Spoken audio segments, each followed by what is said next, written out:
havia esse contentamento bíblico, em especial nas palavras do apóstolo Paulo, que ele tanto menciona em suas cartas.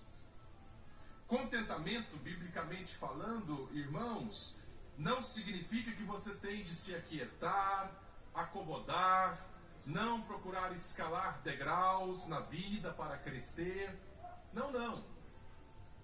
Significa sim que enquanto as coisas não acontecem do jeito e maneira que você deseja, sonha, ou imagina, ou espera, você vive contente. Contentamento diz respeito a saber esperar o tempo de Deus para as realizações em nossas vidas. Contentamento diz respeito a um regozijo de alma que se manifesta num entendimento elevado da vida. Que a vida não se restringe aos 70, 80 ou quem sabe 90 ou alguns chegando a 100, ultrapassando 100 anos de vida. É muito mais do que isso. Deus colocou a eternidade no nosso coração. E passaremos esta eternidade ou na presença de Deus, estando em Cristo, ou distante de Deus. Mas por que o contentamento está diretamente ligado à gratidão?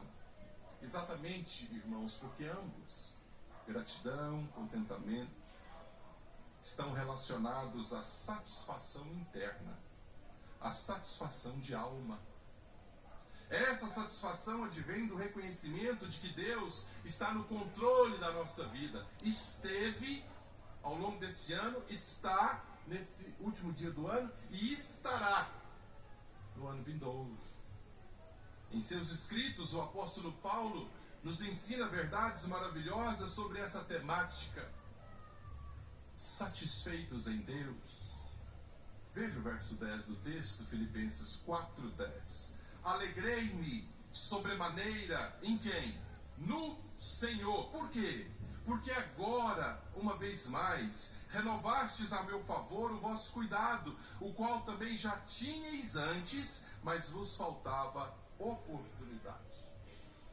Paulo começa o texto aqui no verso 10, reportando a um dos propósitos da carta aos Filipenses, que é expressar gratidão à igreja de Filipos pelos donativos que a igreja enviou a ele. Ele estava onde? Preso em Roma. Esta é uma carta da prisão. Esses donativos chegaram até Paulo na prisão em Roma através de um irmão chamado Epafrodito. Epafrodito trouxe os donativos e levou de volta a carta aos Filipenses escrita por Paulo. Te convido a voltar a algumas páginas aí na carta aos Filipenses. Olha o capítulo 2. A partir do versículo 25. Filipenses 2, a partir do versículo 25. O texto diz: julguei, todavia, necessário mandar até vós Epafrodito. Por um lado, meu irmão, cooperador e companheiro de lutas, e por outro, vosso mensageiro e vosso auxiliar nas minhas necessidades. Visto que ele tinha saudade de todos vós e estava angustiado, porque ouvistes que adoeceu. Com efeito, adoeceu mortalmente. Deus, porém, se compadeceu dele, e não somente dele, mas também de mim, para que eu não tivesse tristeza sobre tristeza. Por isso, verso 28, tanto mais me apresso em mandá-lo para que, vendo-o novamente, vos alegreis, e eu tenha menos tristeza.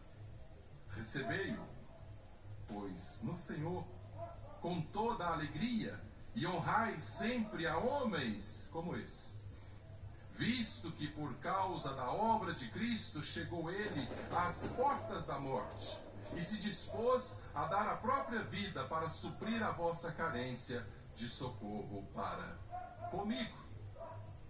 Paulo reconhece o esforço feito por Epafrodito e pelos irmãos da igreja de Filipos ao enviá-lo, correndo todos os riscos que ele correu, para levar o suprimento que Paulo tanto necessitava ali em Roma. A preocupação dos filipenses, evidenciada por estes donativos enviados, alegrou o coração do apóstolo Paulo. Paulo testemunha agora que ele, ao longo de sua vida, passou por dificuldades, tribulações, perseguições. Mas ele deixa claro que a sua alegria não era por causa do donativo, mas sua alegria estava em Deus.